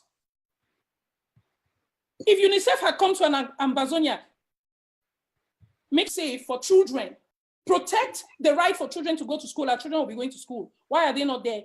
Because they don't even want to acknowledge that there is a situation like an unrest, genocide in Ambazonia. So it is important for us to understand that safety is primordial. The safety of our children, I'd rather a child stays out of school for 5 years than to be shot and dead. We've seen children who have been killed in their homes. We've seen children who have been killed in schools. We've seen girls who have been raped, dragged from University of Boya, raped from their hostels. Were they not in school? Yes. What happened then? Were they not in school? They were in school. What kind of school do you want us to have under? It's sad. It's sad when people think of their personal interest and they do not understand the gravity of this revolution. They do not understand that our children are better safe in the bushes than being in a city that is controlled by La Republic. For that not to happen, I'm asking Ambazonians, it is your responsibility to sponsor Ground Zero, to make sure that our guys, we went to DC, we collected $45,000. That money should be in Ground Zero to make sure that there will be no election, to make sure that our guys are weaponized to protect our children, our mothers, our fathers, and our territory. It is important. If you don't have a territory that is protected, you're wasting your time. So all those who are calling for no school resumption, I am asking them to sponsor Ground Zero. Put your money on Ground Zero, and schools will have Ambazonians will have an education. If you want schools to resume, send your money to Changshu boys. Send your money to the Amba boys on Ground Zero, and school will resume, because they will protect our territory and permit our children to learn in a war-free zone. It is important. That is the first thing we own. We owe our children back home. So I'm asking them, sponsor. Thank you very much. Thank you very much. Thank you very much, strong lady, Amba strong lady. Thank you very much. I mean, I don't really know. Before handing back the floor to Comrade Free, who asked the question, who started throwing out the question that what do we do? I want us to understand something. Look, this is a new era. The church should understand one thing. This is a new era. This is a new territory. We are done with the psychological enslavement. We are done with the physical enslavement. If the church wants to find itself in the wrong part of history, let them tread very well. You are not dealing with dull set of people. We are a special breed. Maybe what the church fails to understand is that we are not stupid. That spell that religion casts on people, this is a new generation. We can see through that scam. If you are you say you are the moral compass of any society. If you cannot stand your ground, you are tapping your legs around, playing around because of your personal interest and not caring for the population that you are supposed to care for. You play around with people's lives. You think that sending the children back to school in this type of hostile environment, and you are a proponent of that, then you are finding yourself in the wrong part of history. We have a message for you. Ambazonia will be free. We're not asking, it's not if. When Ambazonia will be free, we'll sieve through our system, our spiritual system. We'll sieve through a lot of things. So I would say that the church should better stay quiet if you have nothing to say, and allow us to free ourselves. We understand that you were supposed to be the moral compass of any society, but don't take the side of the oppressor. We are done with being oppressed. Before I go to Comrade Abu Free, who asked the question, what should we do now? We have to understand something.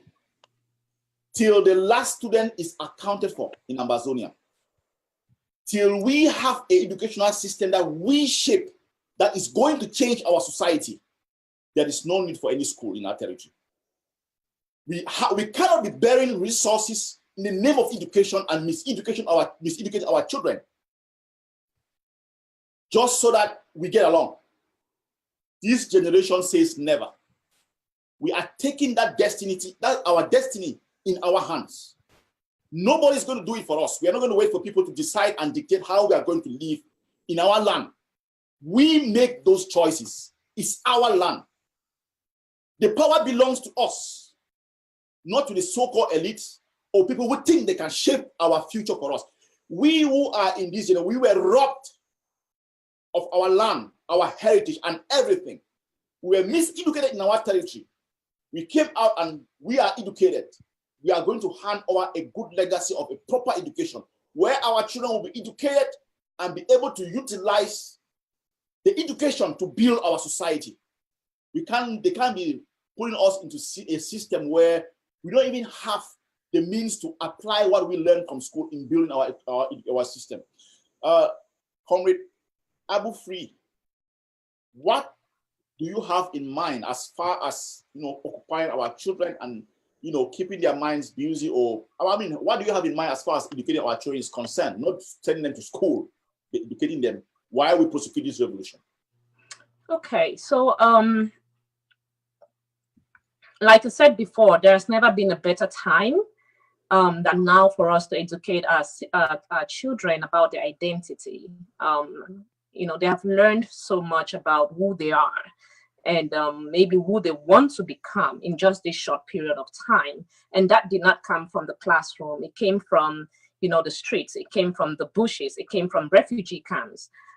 Because they have seen, they have heard, they have read what is going on, and they now have come to understand that they are people separate from what La Republique has continuously or consistently made us to think.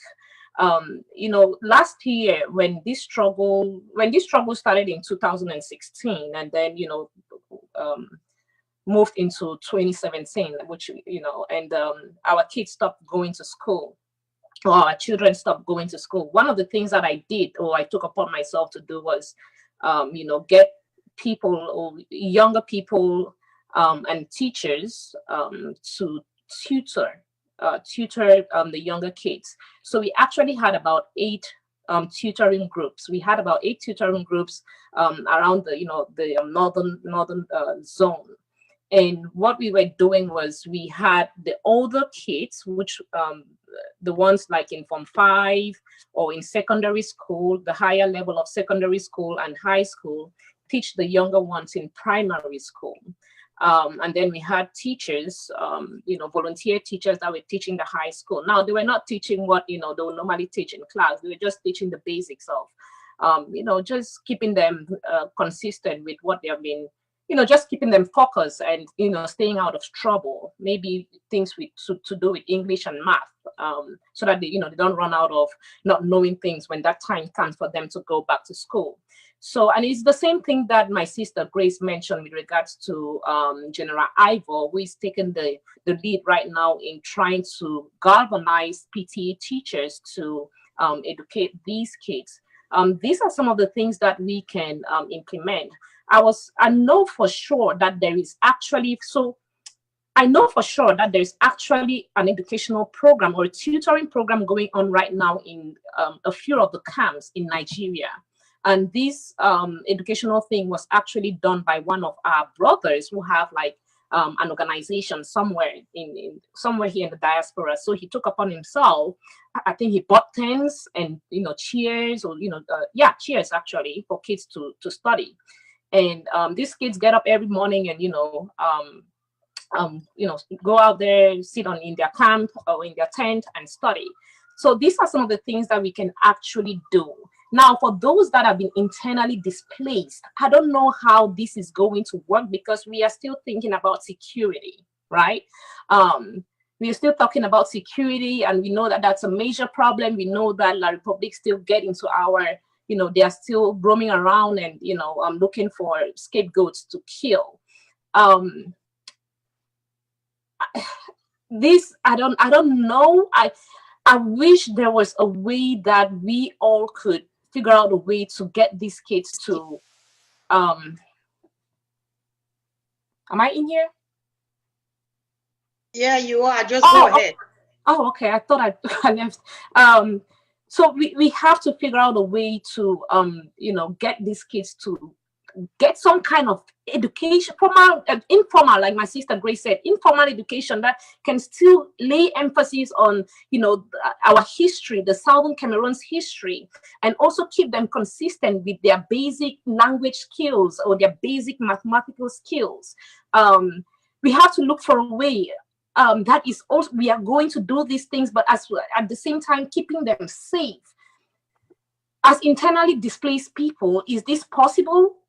And so those are the questions that keep playing in my head.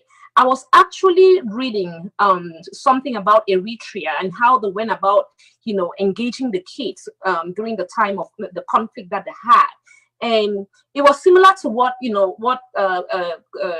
General Ivor proposed, getting the PTA teachers to volunteer and instruct or tutor these kids. Unfortunately, it worked for some time and then stopped working because of the intensity of the conflict. So I think so in a particular, in one of the camps where these kids were being tutored, there was a point where it was invaded by, the Ethiopian forces. So, the Ethiopian forces, and some of these kids were actually slaughtered.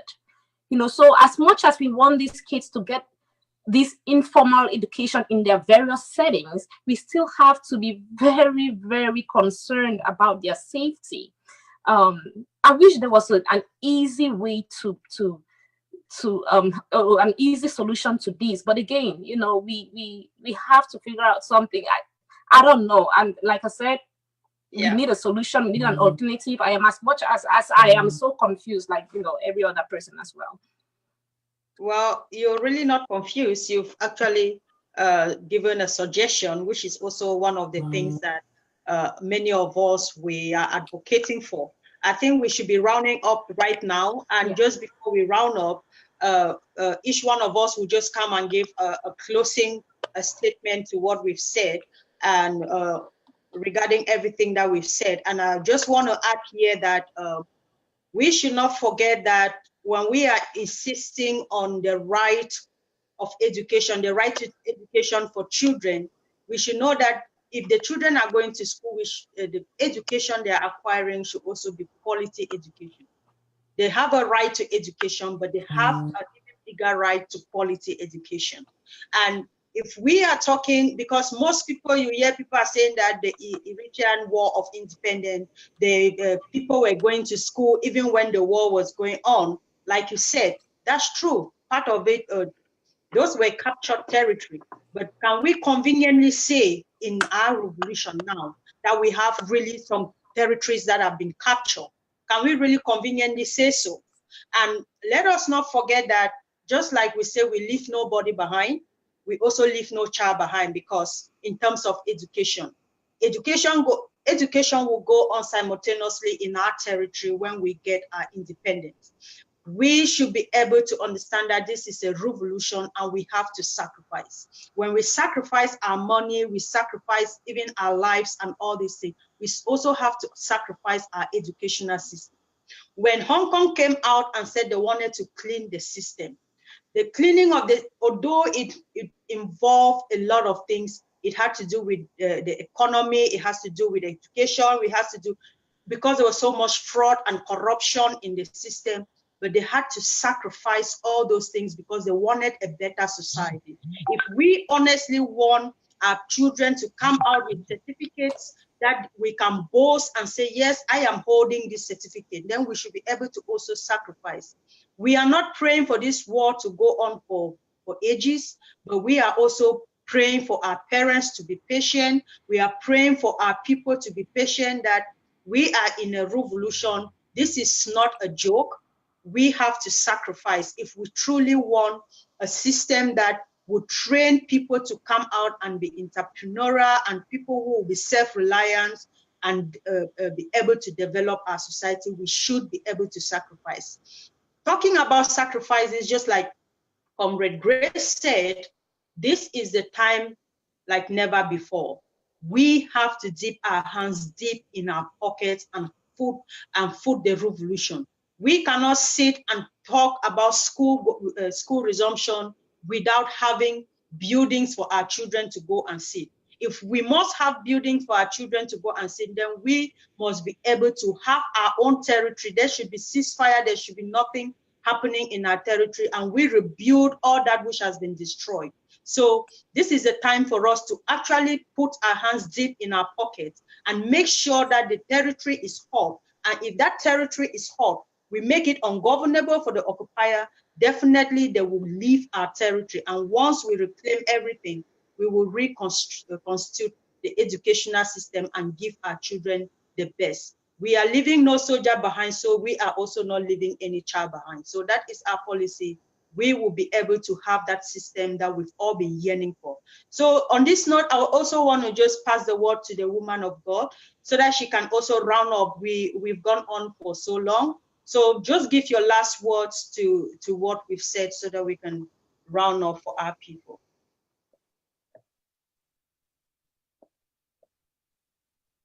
Thank you all. It's been a wonderful listening to everybody. and I am thankful for all the audience and those who have shared this video and people who are going to watch this later. I just, we all talk as we talk so we can inspire each other. Someone might have been lacking an idea, and the person will listen to this and pick up an idea, because this idea is the strongest currency and the most treasurable gift you can ever give somebody.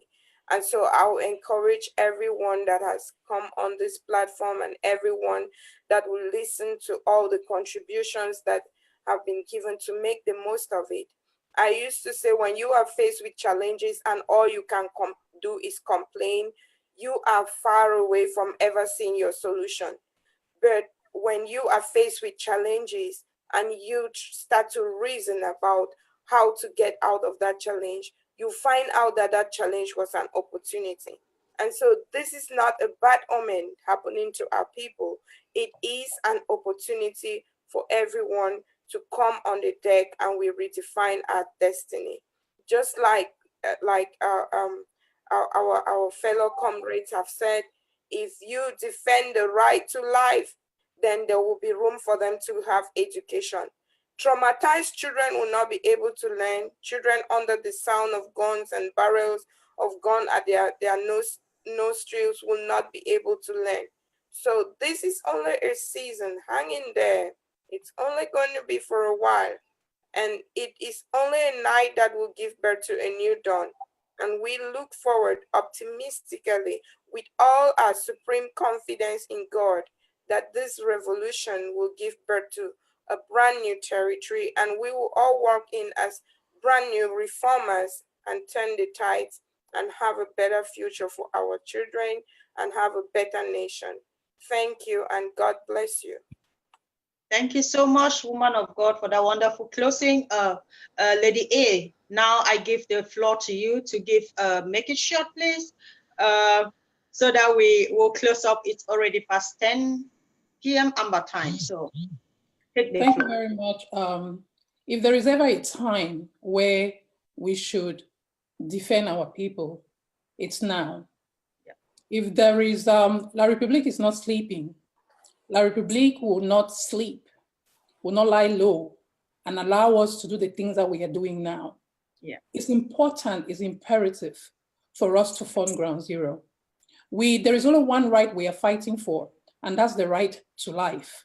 There is no other right. There is no pursuit of happiness. There's no the right to freedom. It's the right to live. It's the right to life. Because every time that a child goes out, we never know if they will return. You know, we get up in the morning fighting for the next breath.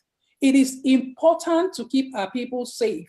It's important for us to fight and take it to its expected end. For us to do that, we have to fund.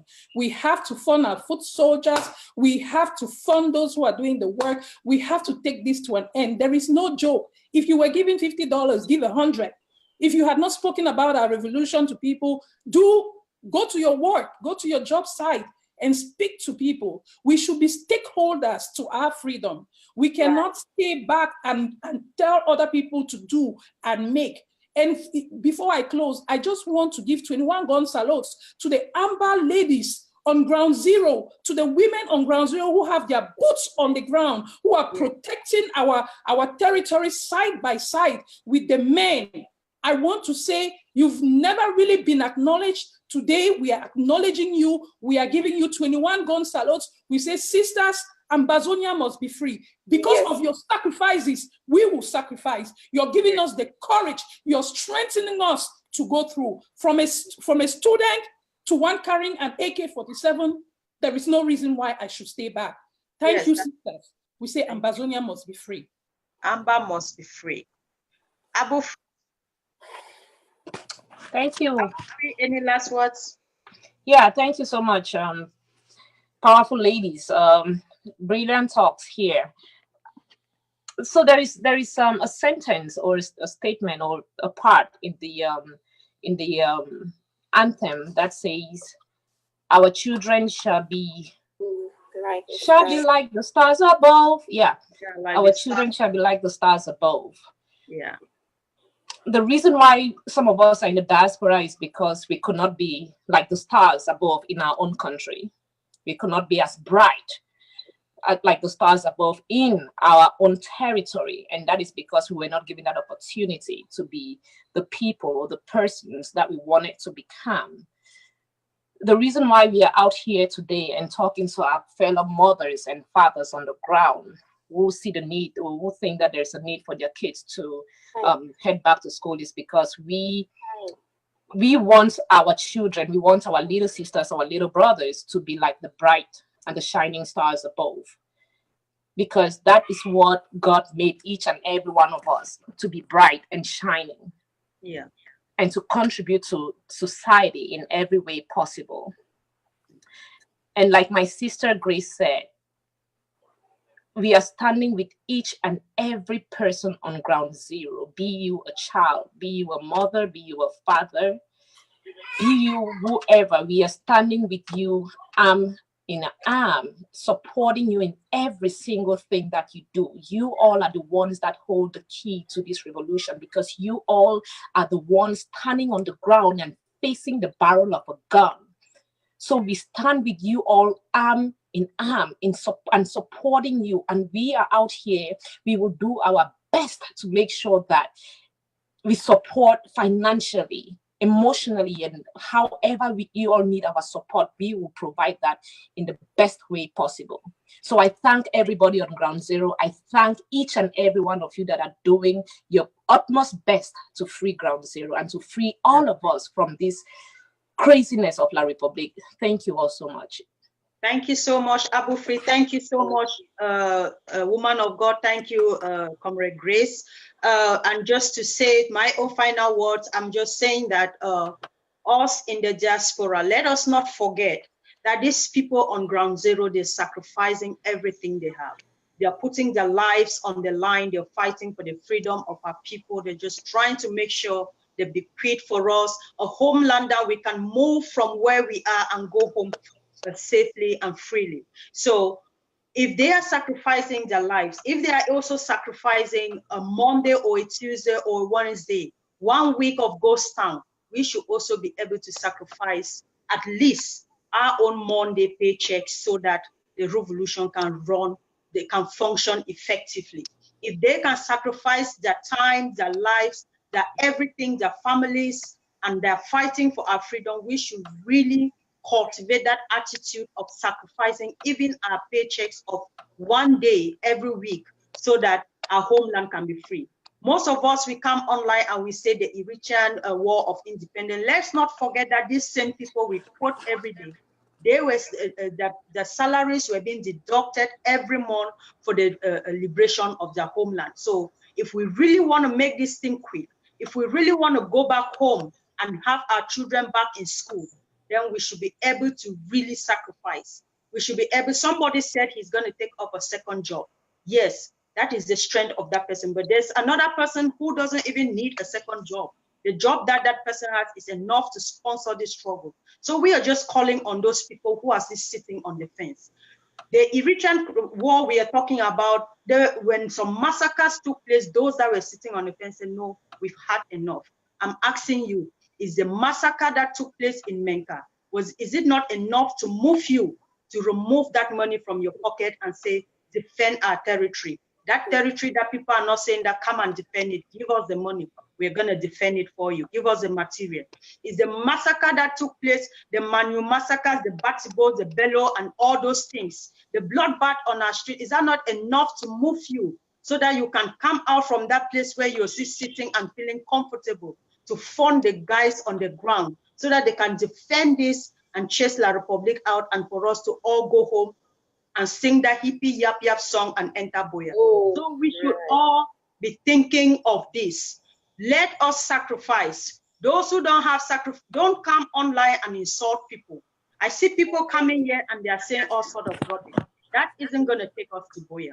What will take us to Boya is us dipping our hands deep in our pockets and giving to those guys on Ground Zero the materials that they need to defend our territory. You come online, you rant that they are den guns. No, that's what they have.